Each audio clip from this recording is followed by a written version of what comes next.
Bueno, ahora sí, buenas tardes a todos, bienvenidos a la segunda webconferencia, al segundo seminario obligatorio en el marco de la maestría en Género, Sociedad y Políticas de Flaxo Prigep. Nos acompaña nuevamente Camila Jesús Maturana Kenster, coordinadora del seminario. Vamos a hacer una pequeña introducción antes de comenzar la clase. Camila es abogada de la Universidad Católica de Valparaíso, magíster en Derecho Internacional de los Derechos Humanos de la Universidad Diego Portales de Chile. Ha trabajado por más de 25 años en organizaciones feministas y cuenta con experiencia en litigio estratégico, tanto a nivel nacional como regional, en casos de violencia sexual, violencia y discriminación de género, derechos sexuales y reproductivos. Antes de darte la palabra, Camila, si te parece, hacemos un breve recordatorio de la dinámica de las webconferencias. Más que nada a quienes se sumaron en este seminario, la idea es que la clase se lleve a cabo en los primeros 45, 50 minutos y después, si les parece, abrimos un espacio de consultas o comentarios, dudas que surjan respecto a la clase. Así que bueno, ahora sí, bienvenidas nuevamente. Camila, te cedo la palabra para que puedas comenzar y cualquier cosa avísame y compartimos la pantalla. Bueno, muchas gracias. Muy buenas tardes a todas las compañeras. Bueno, en primer lugar, enviar un gran saludo y un abrazo solidario a todas las compañeras de Venezuela, sus familiares, seres queridos, en estos días tan difíciles realmente que están viviendo. Bueno, tuve un problema técnico que ocurren siempre en los chascarros de Zoom. No pude compartir mi pantalla, entonces ahí Marisa o Flor me va a ir pasando las láminas. Podemos compartir en el chat si quieren la presentación, si les sale más cómodo irla viendo directamente en su dispositivo. Bueno, las primeras láminas puedes ir... ¿sabes que se ve todavía como con la parte del computador? No se ve solo la Sí, presentación. Hay otra a función. ver si, dame un minutito a ver si se puede. Ay, se escucha Está como en entrecortado. PDF. ¿Se escucha bien? Alguien dice que se escucha entrecortado. Está como PDF, así que creo que se va a ver así. Es que hay una forma que es como proyectar la presentación. No sé cómo se llama. A ver. Perdón, ¿no es ahí con las flechas que tenés a la izquierda de la rulitita?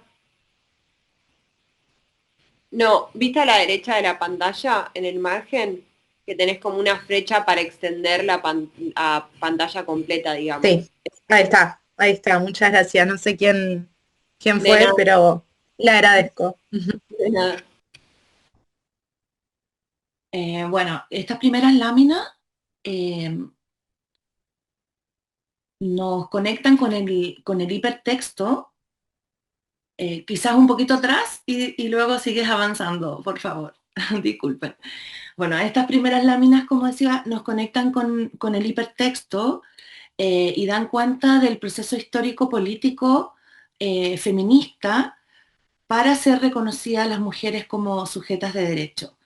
Y que las experiencias de vida, las condiciones de vida de nosotras las mujeres también sean parte de la agenda de derechos humanos como temáticas relevantes de nuestra ciudadanía frente a los estados. Los derechos humanos son procesos, son productos históricos también, por lo tanto, igualmente han invisibilizado en gran medida y reproducido las relaciones de poder, la distinción entre espacio público y privado y entre los ámbitos productivo y reproductivo.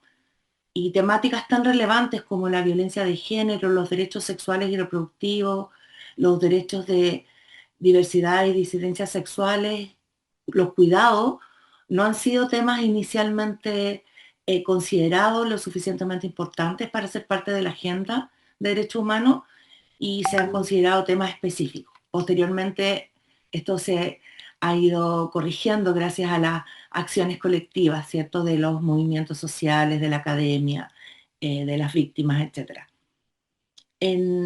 Llegamos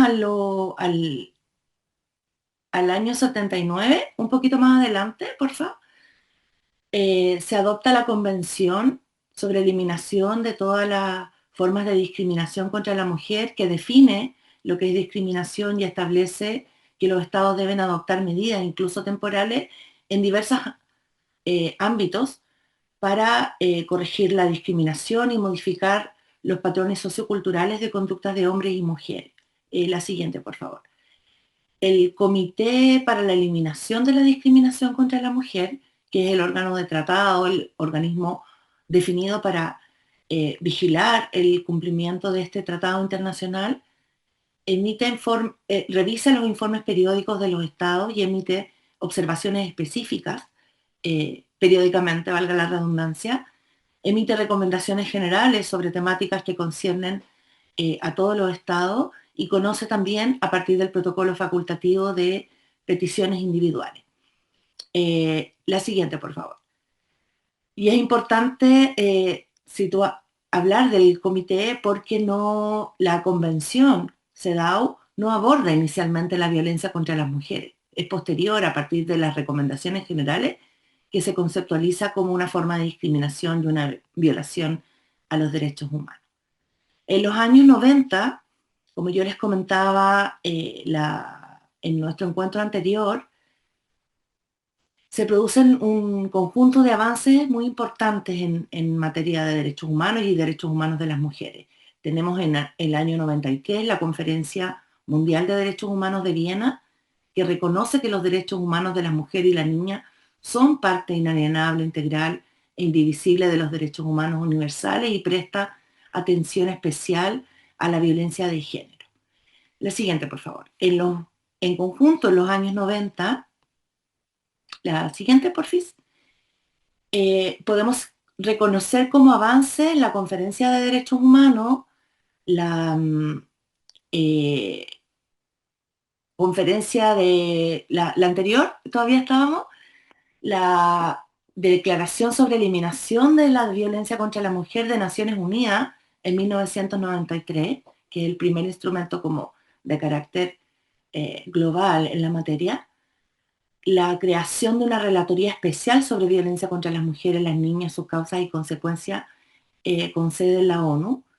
En 94, la realización de la Conferencia Internacional sobre Población y Desarrollo, que es un hito muy importante para el posterior desarrollo de los derechos sexuales y reproductivos, como seguramente ustedes saben.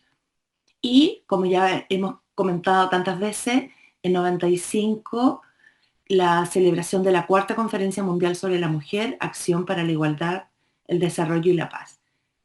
En 1998 se firma, en la siguiente lámina, porfis. En 98 se adopta el Estatuto Penal, el Estatuto de Roma de la Corte Penal Internacional.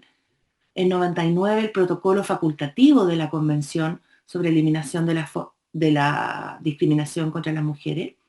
En 2000 el Protocolo de Palermo sobre trata de personas, especialmente mujeres y niños. Y en el año 2000 la Resolución 1325 del Consejo de Seguridad sobre Mujeres, Paz y Seguridad.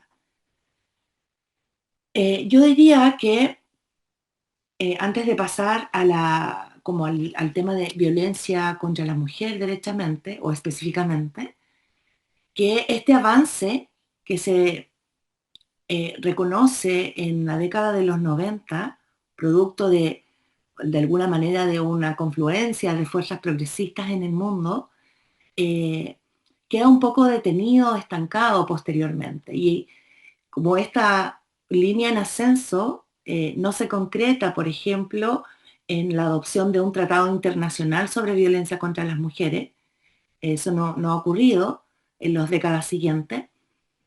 Sí, pero sí tratados regionales en la materia, tampoco un tratado sobre los derechos de las personas LGTBI o derechos sexuales y reproductivos. Y bueno, como sabemos y hemos visto en este magíster y en el seminario en particular, en la actualidad enfrentamos como desafío una suerte de cuestionamiento de los avances en derechos humanos y el multilateralismo que evidentemente incide no solo en la dificultad de seguir avanzando en la definición de estándares y de obligaciones para los estados, sino también en la urgencia de consolidar y defender los avances logrados hasta ahora. La idea que yo tenía, que hablamos con Marisa y PJ, era presentar principalmente en el tiempo que queda los principales desarrollos en materia de violencia contra las mujeres y derechos de las personas LGTBIQ+. Entre medio podemos hacer una pausa para si hay preguntas, pero esa es la propuesta. Obviamente, hablar de derechos humanos y de igualdad de género implica abordar una serie de otras temáticas, pero por razones de tiempo no las podemos ver en esta conferencia, en esta web, pero sí a lo largo del desarrollo del hipertexto y de los trabajos. ¿Seguimos con las láminas, por favor? Bueno, como ustedes saben, en 1994, en el seno de la OEA, se adopta la Convención Interamericana para Prevenir, Sancionar y Erradicar la Violencia contra la Mujer, que define que esta es cualquier acción o conducta basada en su género que cause muerte, daño o sufrimiento físico, sexual o psicológico a la mujer, tanto en el ámbito público y privado, y reconoce que la violencia puede tener lugar dentro de la familia, unidad doméstica o relación interpersonal, a nivel de la comunidad, y que también cuando es perpetrada o tolerada por el Estado o su agente. Y explicita o enuncia expresamente el derecho de toda mujer a una vida libre de violencia, tanto en el ámbito público como privado.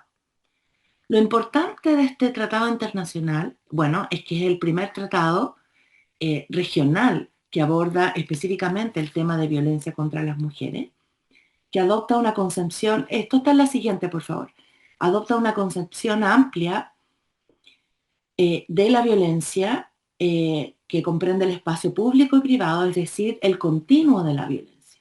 Reconoce que la violencia es una manifestación de las relaciones de poder históricamente desiguales entre hombres y mujeres, es decir, no es un tema de relaciones interpersonales.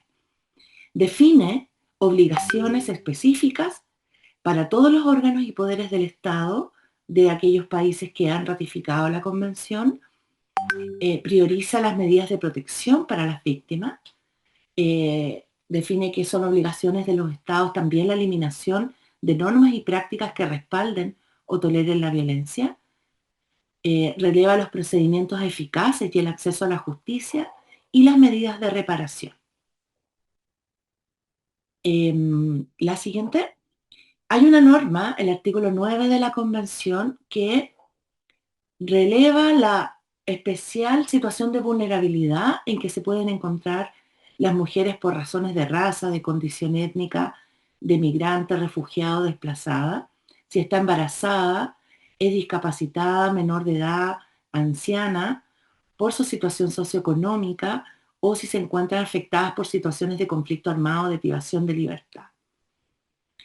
Este es un inicio posiblemente de lo que posteriormente se va desarrollando como la interseccionalidad de la discriminación y el impacto de esta en la mayor efecto y gravedad de la violencia contra las mujeres.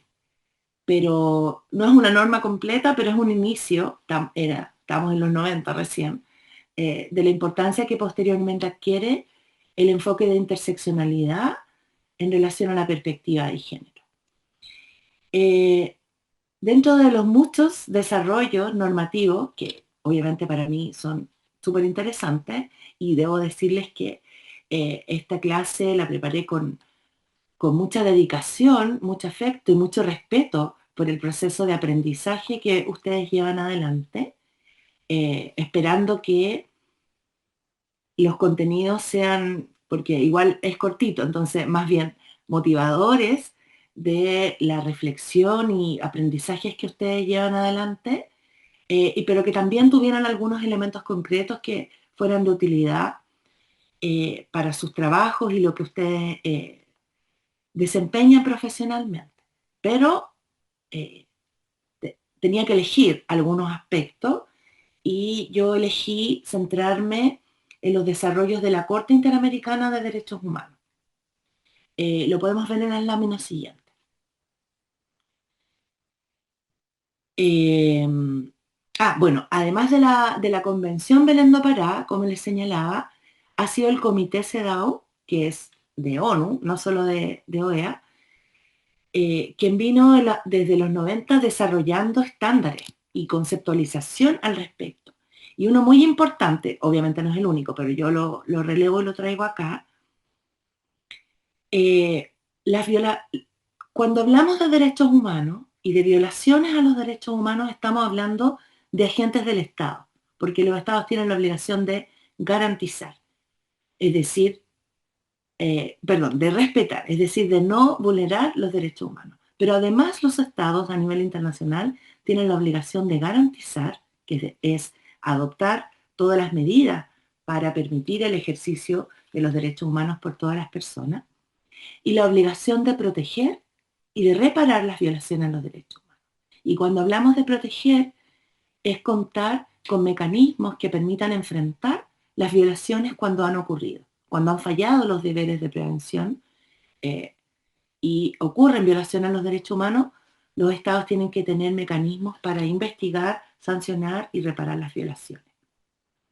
Pero en materia de violencia contra las mujeres ha sido muy importante el estándar que determina que los estados también tienen responsabilidad, no únicamente cuando las violaciones las cometen agentes del Estado, sino también cuando los actos son cometidos por actores privados particulares, pensemos por ejemplo en la violencia en relaciones de pareja u otros vínculos, cuando los estados no actúan con la debida diligencia para impedir la violación de los derechos, o sea, cuando no han adoptado adecuadamente las políticas y medidas integrales de prevención, o para investigar y castigar los actos de violencia e indemnizar a las víctimas cuando han ocurrido. Este estándar lo estableció el Comité CEDAW en 1992 en la Recomendación General 19. Posteriormente, en 2017, el Comité CEDAW emite otra Recomendación General sobre violencia contra las mujeres y desarrolla el concepto de violencia por razón de género contra la mujer. Es decir, avanza en relación a considerar que la violencia solo ocurre por razones de sexo e incorpora la dimensión de género como una expresión o una conceptualización más precisa que permite dar cuenta de las causas y consecuencias de la violencia de género, que releva la necesidad de políticas integrales y frente a un problema que es más bien social, estructural y no solo producto de conflictos individuales. Bueno, ahora vamos a pasar a la Corte Interamericana de Derechos Humanos, creo, sí. Los primeros casos, ahí ya nos saltamos un buen tiempo, porque desde el 94 hasta el 2006, que es la primera sentencia de la Corte Interamericana específicamente sobre un caso de violencia de género, fue en el caso del penal Miguel Castro Castro contra Perú.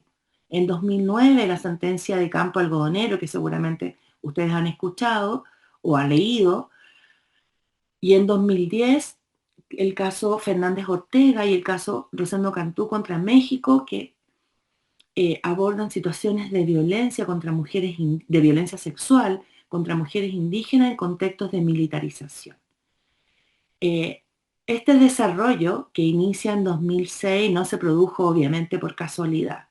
Fue producto de años de litigio estratégico que se venían previamente llevando a cabo y, por supuesto, del rol que tuvo la Comisión Interamericana, que es la que somete los casos a la Corte, y del destacado desempeño y de juezas en la Corte, juezas mujeres en la Corte, como la jueza Cecilia Medina, que es chilena, de la cual sentimos un gran orgullo, que fue incorporando con mucha rigurosidad conceptos tradicionales de derechos humanos, eh, muy bien sustentados para persuadir al resto de la Corte de que era necesario incorporarlos como estándares de derechos humanos también a nivel regional.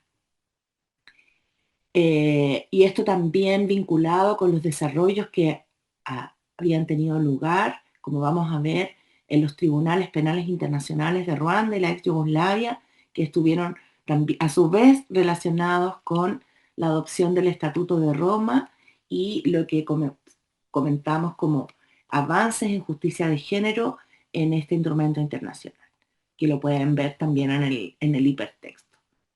En estos primeros casos, lo que la Corte fue afianzando, y estamos en la lámina siguiente, por favor, es que además de la Convención Americana, que es la que mandata el actuar de la Corte, Sí, no sé si me voy a comprar algo para... ¿todo bien? Que yo estoy viendo, no sé si me están diciendo algo. Todo bien, seguimos. Igual voy a ver unas láminas más y podemos hacer una detención para que podamos preguntar, comentar, compartir reflexiones que ustedes han desarrollado, trabajos que conocen. Así que, pero voy a pasar unas láminas más. Entonces, les decía, la Corte lo que establece a partir de 2006 en adelante es que además de la Convención Americana, la Convención de Belém do Pará también integra el Corpus Juris, esa palabra les encanta a los abogados y los jueces. Corpus Juris, es decir, aquel conjunto de normas y estándares que se deben aplicar, como Corpus Juris Internacional de Protección de las Mujeres, que la Corte Interamericana debe aplicar. Conceptualiza los casos que fue conociendo como violencia de género, reconoce el femicidio, lo expresa, lo señala explícitamente a partir de 2006, del 2009 en el caso Campo Algodonero, como homicidio de mujer por razones de género. En estas sentencias también releva consistentemente los estereotipos de género como causa y consecuencia de la violencia y estrechamente vinculado a la falta de debida diligencia en la investigación adecuada de los crímenes, que evidentemente es la base de la impunidad que ha caracterizado la violencia de género, la violencia sexual y las violaciones de los derechos humanos de las mujeres y las niñas en nuestros países.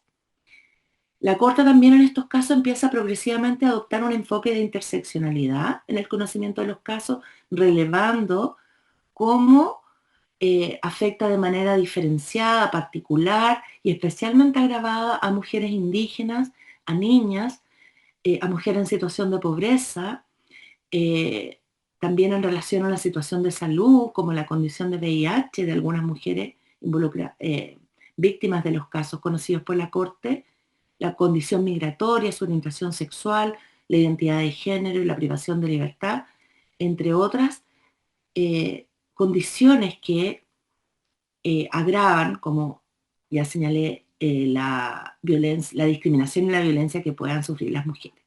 Y señala que ciertos grupos de mujeres padecen discriminación a lo largo de su vida con base en más de un factor combinado con su sexo, aumentando el riesgo de sufrir violencia y otras violaciones de sus derechos humanos. Y también destaca el informe de la Relatora Especial sobre Violencia contra la Mujer, que también se había referido a eso.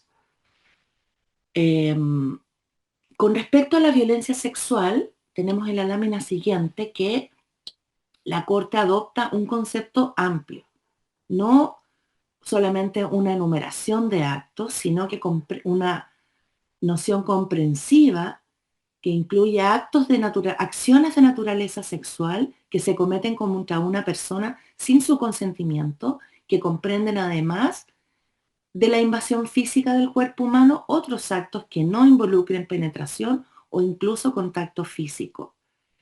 y por eso incluye la desnudez forzada dentro de la concepción de violencia sexual.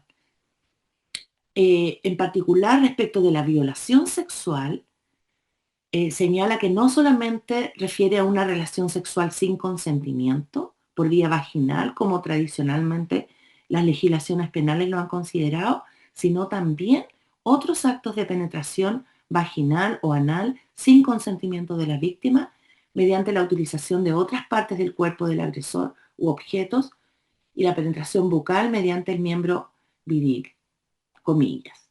Y esto permite incluir también la supuesta inspección vaginal como actos de violación sexual, según la jurisprudencia de la Corte.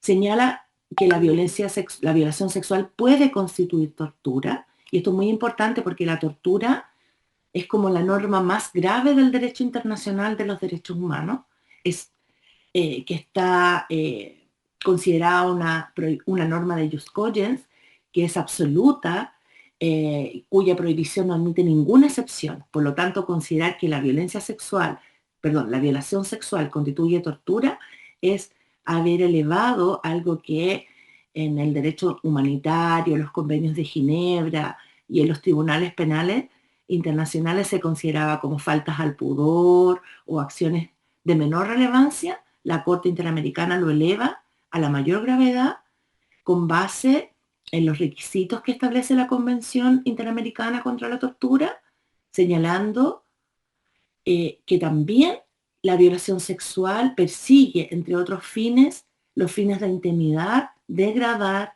humillar, castigar o controlar a la persona que la sufre. Avanza aún más la Corte en el caso de mujeres víctimas de tortura sexual. Sí, es la siguiente, por favor. En Atenco, que es un caso que sancionó el año 2008, y incluye y comienza a desarrollar el concepto de tortura sexual, específicamente. Con base a lo que yo les señalé, creo que me voy a ir apurando un poquito, disculpen. Relevando en este caso, que es un caso de mujeres defensoras que estaban en una manifestación, que fueron detenidas ilegalmente y sometidas a violencia sexual y violación por agentes policiales. La Corte señala que estas torturas fueron utilizadas como una forma de control social, lo cual aumenta la gravedad de las violaciones cometidas. En otro caso anterior, de 2016, la Corte había señalado que la esterilización forzada de una mujer constituye un trato cruel, inhumano y degradante contrario a la dignidad del ser humano, con base en el rol o responsabilidad de cuidado que tiene el personal médico y la especial afectación a la autonomía e integridad de la víctima, considerando que es evidente los sufrimientos físicos y psíquicos perdurables y el dolor emocional considerable, no solo personal, sino también familiar y social. Luego, lo que les quería compartir es que la Corte desarrolla, a partir del campo algodonero, en particular, el deber de debida diligencia. La siguiente, por favor. En los casos de violencia contra las mujeres, señalando que comprende un marco jurídico de protección, su aplicación efectiva y políticas de prevención que deben ser integrales, abordando por una parte los factores de riesgo y fortaleciendo las instituciones que puedan proporcionar una respuesta efectiva. A propósito, precisamente, de las situaciones de desaparición de mujeres que eran denunciadas por sus familiares, que no significaron una actuación estatal adecuada, oportuna, diligente, sino plagada de estereotipos y prejuicios respecto de las mujeres jóvenes y pobres. Y posteriormente, la Corte señala específicamente que cuando existe una situación, un secuestro o una desaparición de una mujer, se debe activar el deber de debida diligencia reforzado del Estado, porque es evidente que cuando una mujer desaparece, es una situación muy favorable para la comisión de otros actos de violencia contra la mujer, una particular vulnerabilidad, un riesgo de violencia sexual y un riesgo para la vida de las mujeres. Ustedes se imaginarán que a mí me hubiera gustado tener como unas 5 horas para contarles muchas cosas que ha dicho la Corte, que son todas muy pertinentes a las situaciones de nuestros países y que los operadores de justicia, los funcionarios públicos, las mujeres y las niñas debiéramos conocer, pero he debido restringirme a algunos aspectos y voy terminando ahora sí, prometo, con el tema, con lo que señaló la Corte. Con respecto a las reparaciones, en el caso algodonero, la Corte dice, claro, cuando los estados tienen la obligación de reparar es restituir la situación anterior, que las víctimas vuelvan idealmente al estado en que se encontraban previo a la violación de derechos humanos. Es la siguiente, por favor. Pero, en realidad, cuando estamos frente a una situación de discriminación estructural, volver a la situación anterior es dejar a las mujeres en la misma situación de violencia de género. Por lo tanto, la reparación debe ser transformadora. Debe no solamente restituir, sino más bien corregir estas situaciones de discriminación estructural. Esto fue en 2009. En un caso más reciente de 2024, Carrión González contra Nicaragua, que es el caso de un asesinato de una mujer que se encubre como suicidio y que los agentes del Estado no investigaron adecuadamente, que es como la tónica. La Corte, en el apartado de la sentencia referido a garantías de no repetición, la siguiente, por favor, desarrolla un conjunto de medidas que el Estado de Nicaragua debe implementar.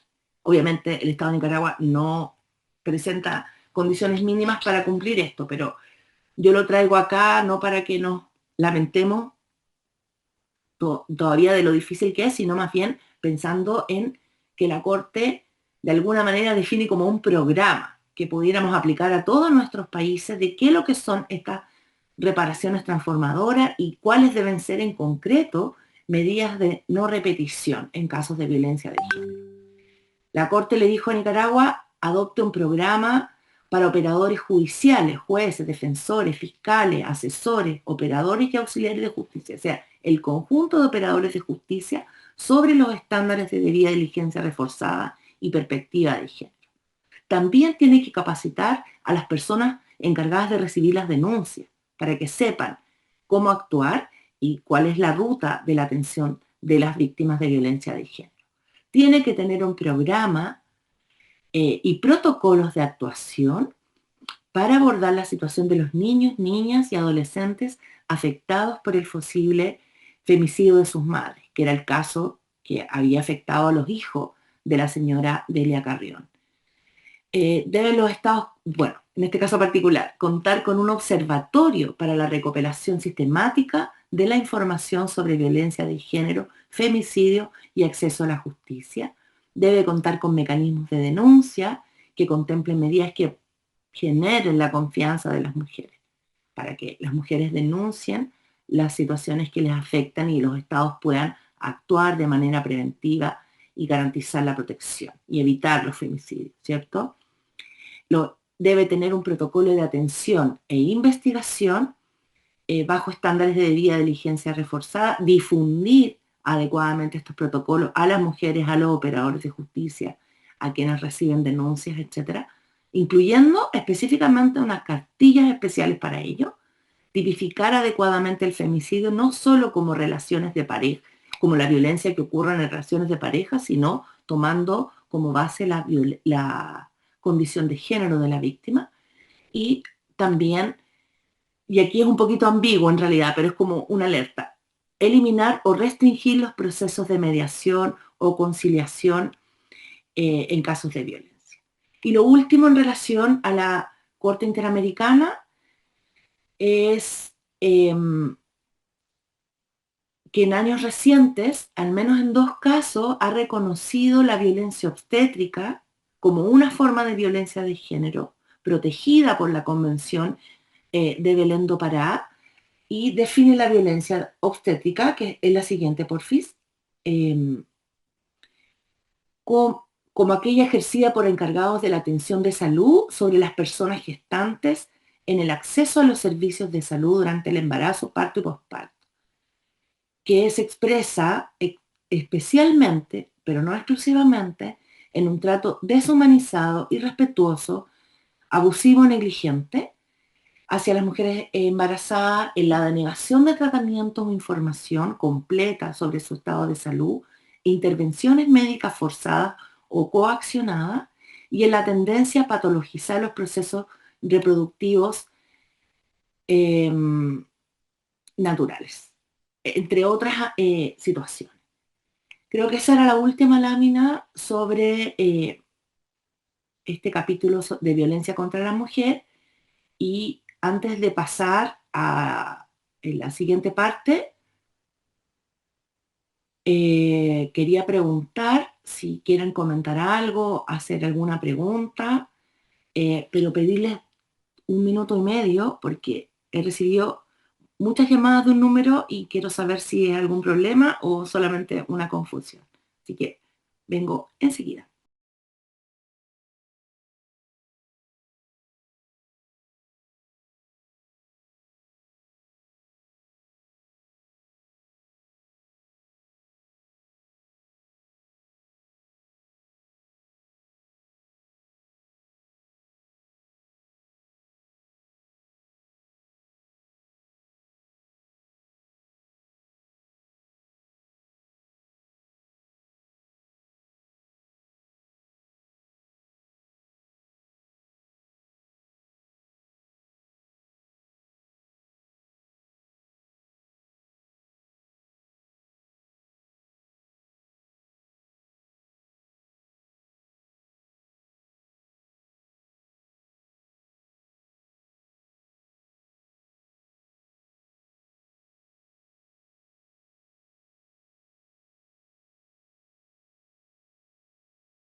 Les pido mil disculpas.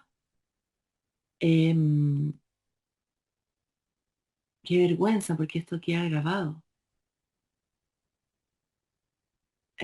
Bueno, no sé si quieren comentar algo o tal vez fui un poco rápido. Yo, buenas tardes. ¿Se Eh, escucha? sí, Bueno, yo soy Sandra Bulacio. Recién estaba nombrando usted que en caso de violencia se suspende la mediación, ¿no es cierto? A mí me parece interesante porque me resonó a que acá en la Argentina está habiendo muchos casos de violencia vicaria, ¿no es cierto? Por esta revinculación que se quiere hacer muchas veces de los hijos con el padre violento. También sabemos que hay una estocada muy fuerte de estos discursos, bueno, anti, bueno, venimos desde el presidente, ¿no? De la Argentina que tiene un discurso antifemicidio, por ejemplo. Él dice que no existe el femicidio, que son asesinatos nada más, no sé, por ejemplo, o bueno, toda la estocada que sabemos que está haciendo el discurso de odio y el discurso antifeminista y bueno, y también este discurso que un poco valida eh, la violencia de género, ¿no? Yo decía, ¿a eso se refería usted cuando habla de la suspensión de la mediación, ¿no es cierto? gracias Sandra. Tal vez escuchar las otras intervenciones para que puedan ustedes compartir y luego yo comento. Gracias. Hola, ¿qué tal? ¿Se escucha bien? Genial. No, yo quería comentar como lo interesante que es de cuánto avanzó la Corte Interamericana en función del reconocimiento de este tipo de figuras jurídicas y demás, y cómo por ahí se ve que los estados van eh, totalmente para atrás. Justamente yo también soy argentina, iba a comentar esto de cómo se está cuestionando la figura jurídica del femicidio, porque dicen que viola lo que es la igualdad ante la ley, cuando en realidad es justamente un instrumento que se puso para tratar de lograr una igualdad efectiva, real ante la ley. O por ejemplo, hace un mes más o menos tuvimos el caso de un femicidio, que la madre a las primeras horas de la desaparición hizo una denuncia y la alerta Sofía no se abrió automáticamente, no pasaron hasta 3, 4 días que se hizo un allanamiento en la casa de la última persona que lo vio. O sea, se violó totalmente lo que es la debida diligencia de parte del Estado. Nada, es muy triste. Gracias, Yaniki. No sé si hay otra palabra. Marisa, ¿tú ves algo?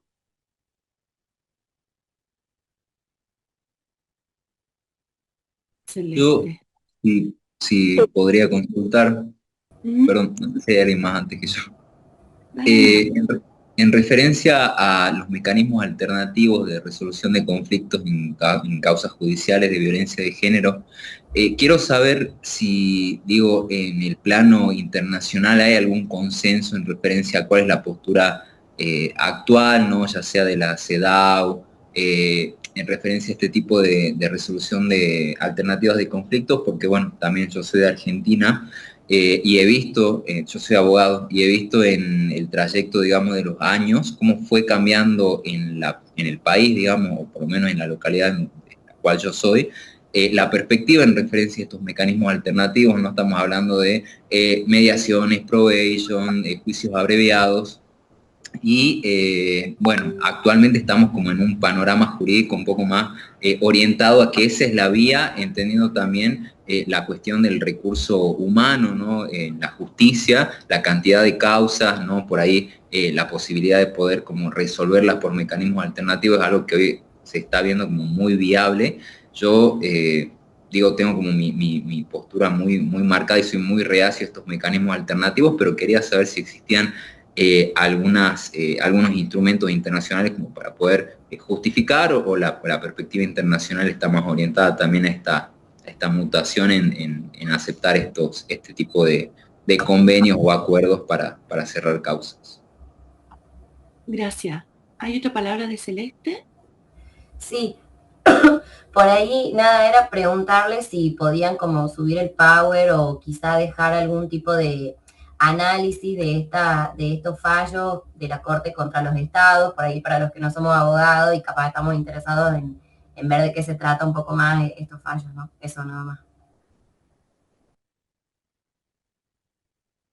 Súper, mira, estas láminas que yo preparé, obviamente se las van a enviar.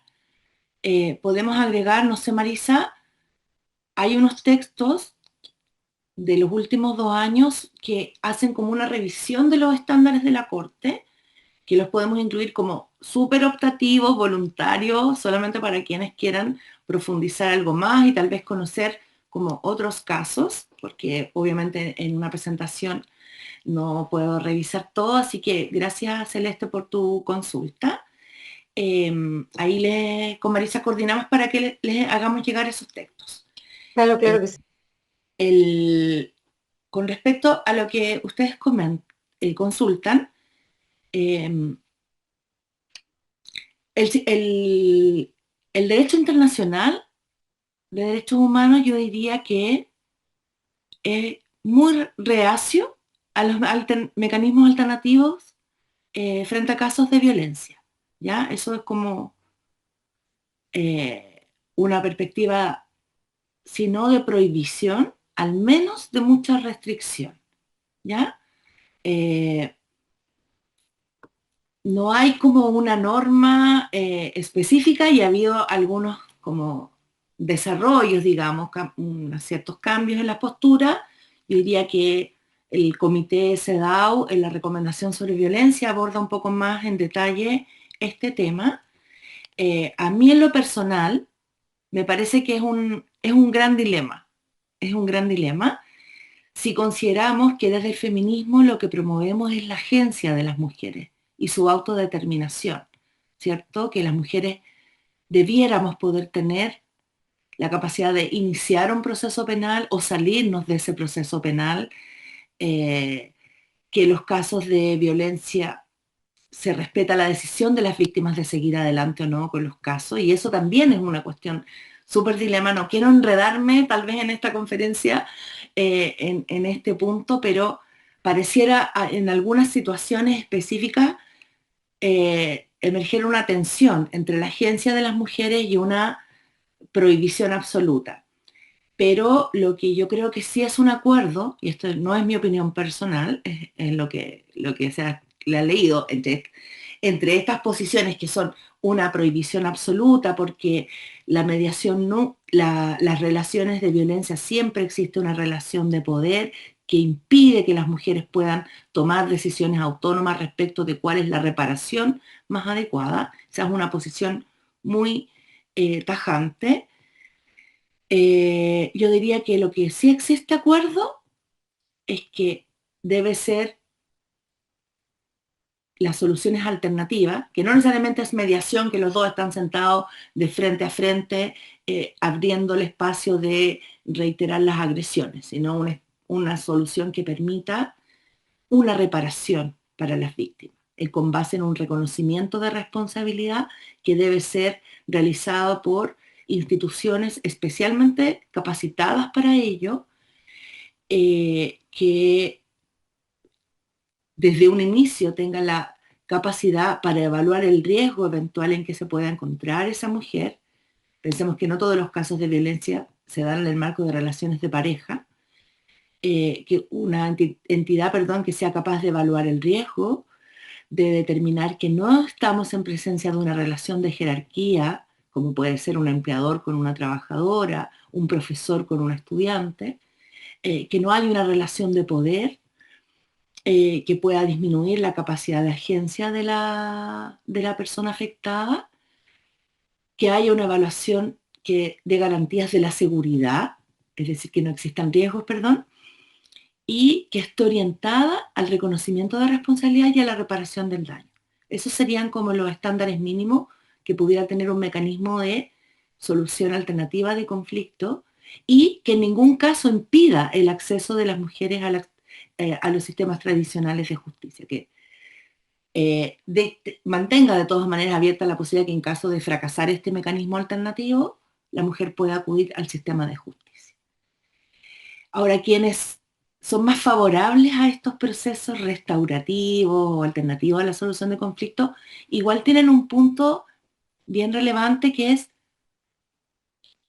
si consideramos que el estándar mayor es el acceso a los sistemas, a los tribunales de justicia, porque decimos, no, tiene que ir a la justicia, no lo pueden resolver por la vía alternativa o con la intermediación de un tercero especializado, es porque de alguna manera se parte de la base que el sistema judicial va a cumplir con este estándar de protección y reparación del daño.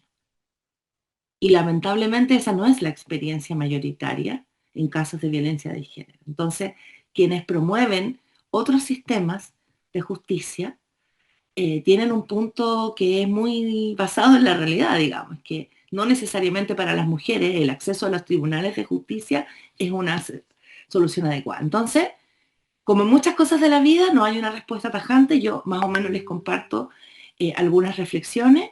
No sé si esa era lo que querían escuchar y si es de utilidad. Con respecto a lo que señalaba Sandra, para que no se me olvide, no tengo claridad que lo que estamos abordando como soluciones alternativas tengan directa relación con violencia vicaria, pero efectivamente es un punto muy relevante que lamentablemente es muy frecuente y que la Corte en algunos casos ha comenzado a identificar. En el Comité CEDAW hay un caso que creo que está en las lecturas optativas o es parte de uno de los grupos de trabajo, que efectivamente la violencia del agresor se expresa en el asesinato de las hijas de la mujer para dañarla, y frente a lo cual no operaron los sistemas a pesar de las alertas que la madre había emitido a las autoridades y a las policías. Con respecto a los discursos antiderechos y antifemicidio, yo creo que lo que nos muestran es efectivamente la importancia de basarnos en una noción de igualdad sustantiva de género. Una igualdad sustantiva que tome en cuenta las condiciones materiales de vida y no solamente una igualdad formal. porque como decía Yaniki, si nos basamos en esta igualdad, si entendemos el femicidio como una vulneración a la igualdad normativa, lo que estaríamos dejando de lado es que justamente cuando hacemos ajustes, cuando se definen medidas especiales, es porque existen condiciones materiales de desigualdad que buscan ser equiparadas o corregidas. Entonces ahí es parte de esta cruzada contra la agenda de género, por supuesto que es parte de la disputa de cuál es la noción de igualdad a la que apelamos, si es la igualdad formal ante la ley normativa o una igualdad sustantiva que permita que todas las personas, especialmente mujeres, personas de las diversidades y disidencias, pueblos indígenas, etcétera, que están en condiciones de desigualdad estructural histórica, puedan efectivamente en algún momento llegar a un punto de partida para el ejercicio de sus derechos. Marisa, no sé si había otra pregunta. No, y estamos como un poco en hora, así que quizá podemos extendernos 10, 15 minutitos, pero no más, por si calculamos para la última partecita de tu intervención. Ya. Paso entonces ahora a la segunda parte.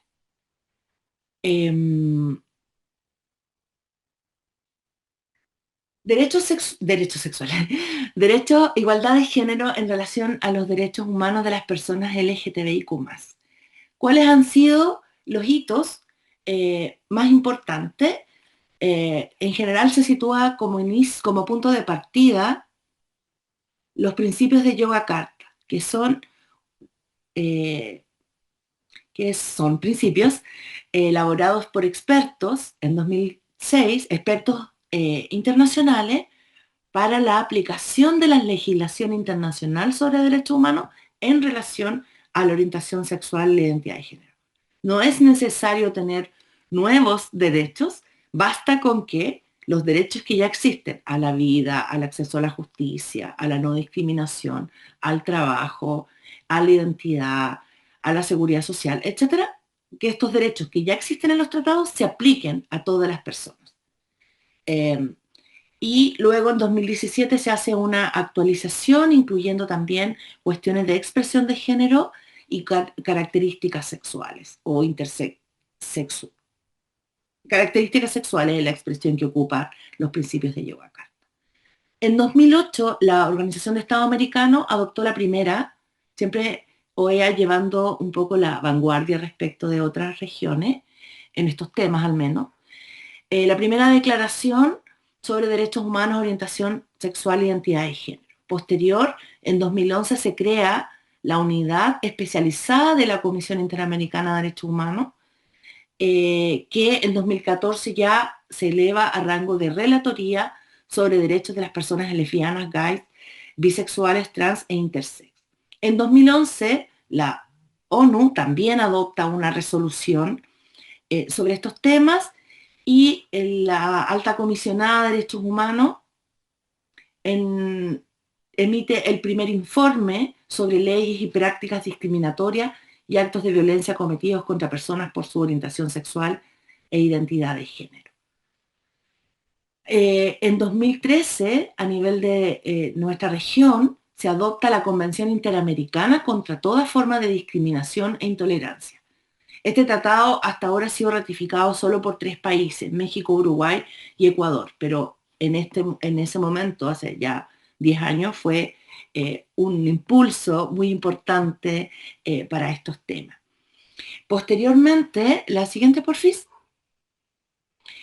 A nivel de la Comisión Interamericana es importante destacar que desde 2015 en adelante se han emitido diversos informes temáticos relevando la situación de nuestros países y los estándares que se debieron aplicar. La Corte Interamericana, en tanto, ha emitido una opinión consultiva sobre derecho al nombre y relaciones de pareja entre personas del mismo sexo, derecho al matrimonio derechamente, y diversas sentencias que vamos a explicar me salió una persona para admitir. Disculpen. Diversas sentencias que vamos a alcanzar a comentar brevemente. La ONU en 2016 también instaura un experto independiente sobre protección contra la violencia y discriminación por motivos de orientación sexual, identidad de género, y en 2024 se adopta una resolución sobre personas intersexuales y un informe del Alto Comisionado de Derechos Humanos sobre leyes, políticas y prácticas sobre estos casos.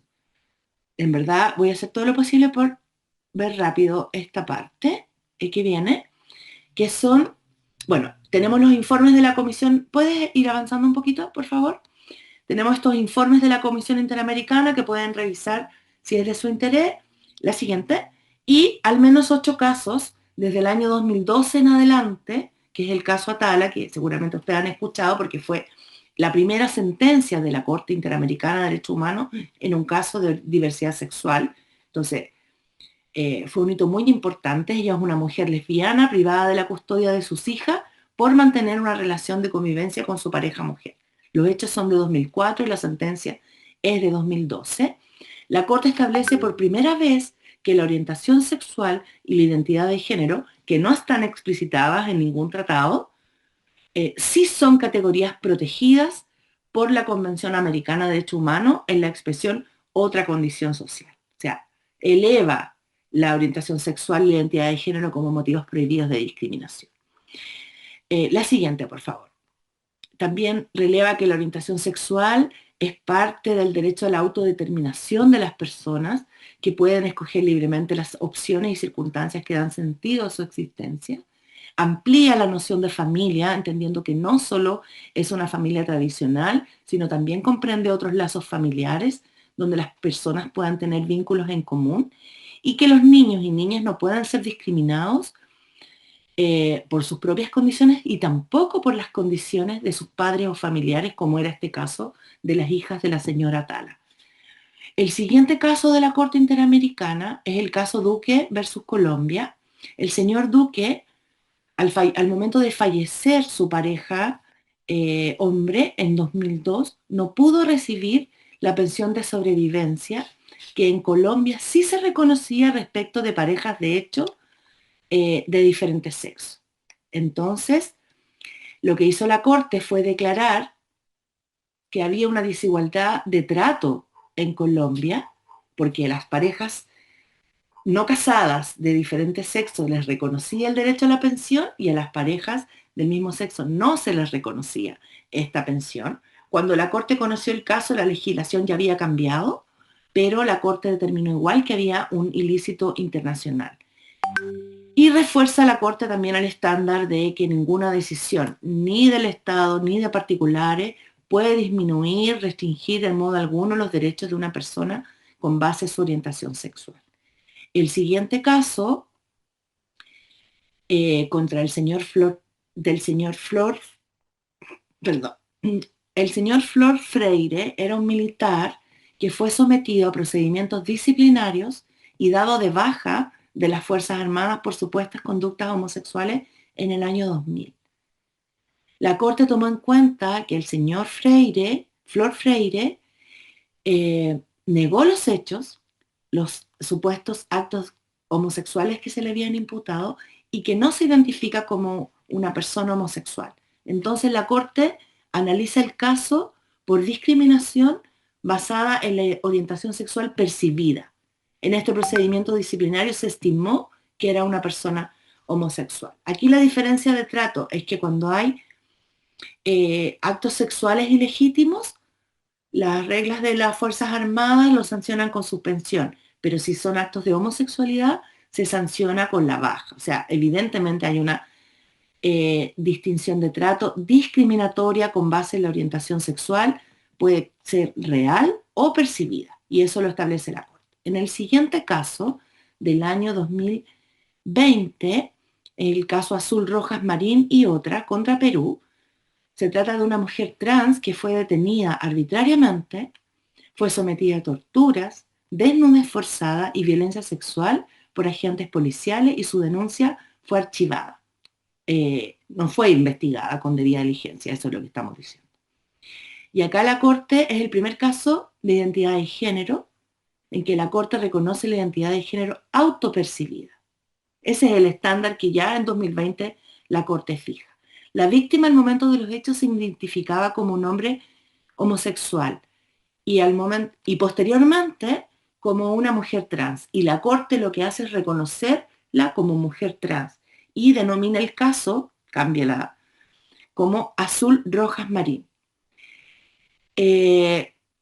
La Corte toma en cuenta que en Perú existían fuertes prejuicios contra la población LGTBI que se manifiestan hechos de violencia incluso por agentes del Estado. Y releva, además de los estándares que ya les había comentado sobre no discriminación, que la violencia contra personas LGTBI puede ser impulsada por el deseo de castigar a quienes desafían o se considera que desafían las normas de género, que es una manera de expresar un mensaje de exclusión o subordinación, y que la violencia alimentada por discursos de odio puede dar lugar a crímenes de odio. En 2021, la Corte, que es el siguiente caso, emite sentencia en el caso Vicky Hernández y otras contra Honduras. Vicky era una mujer trans que fue trabajadora sexual y defensora de derechos humanos. Ella pertenecía al colectivo Unidad Color Rosa. Fue asesinada durante el toque de queda luego del golpe de Estado en Honduras, y la investigación judicial, como ustedes se pueden imaginar, estuvo marcada por sesgos relativos a su identidad de género y no se realizó adecuadamente. La Corte, ¿por qué es tan importante este caso? Porque reafirma la prohibición de discriminación por orientación sexual, por identidad de género y por expresión de género. O sea, del 2012 a 2021 va ampliando la protección a las personas de diversa orientación sexual, identidad de género y expresión de género.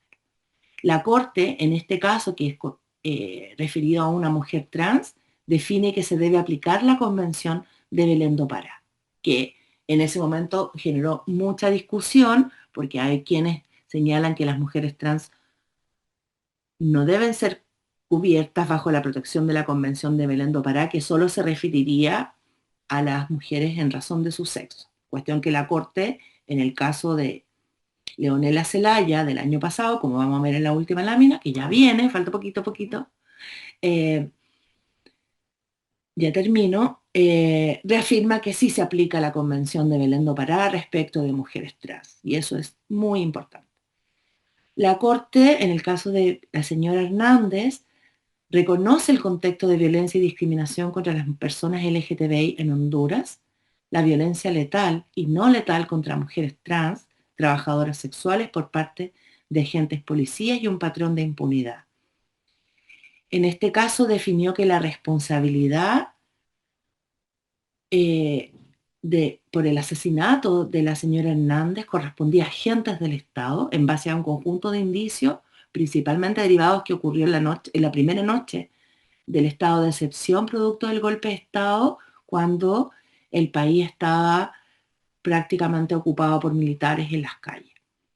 Reafirma los estándares de debida diligencia en la investigación que no se cumplieron en el caso, y establece y le da un mandato a Honduras a reconocer en su legislación la posibilidad de registrar o cambiar, rectificar o adecuar el nombre y los componentes de la identidad.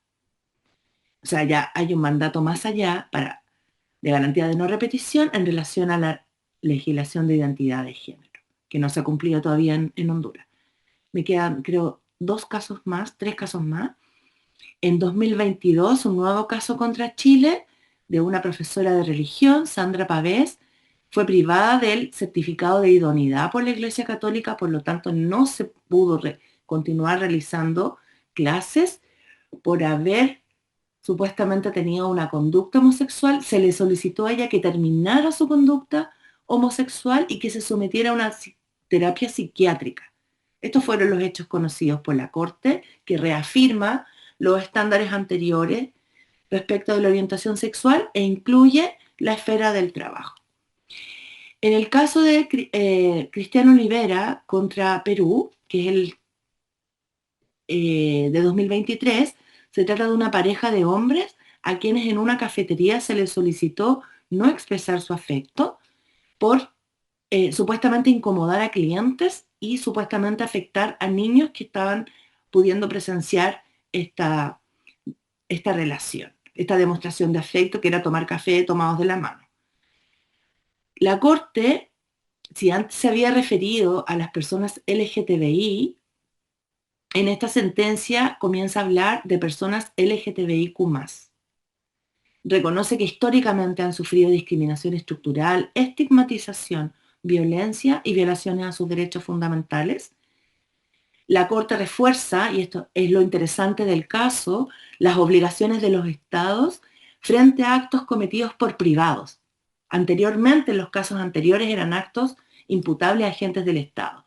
Y acá esto ocurre en una cafetería y la Corte desarrolla extensamente las obligaciones de las empresas en materia de derechos humanos, que es todo un campo del derecho internacional de los derechos humanos, aplicado en la región a los derechos de las personas LGTBIQ+. O sea, los estándares en materia de igualdad y no discriminación por orientación sexual, identidad de género y expresión de género se aplican a empresas conforme a lo que la Corte señaló en esta sentencia Olivera Fuente.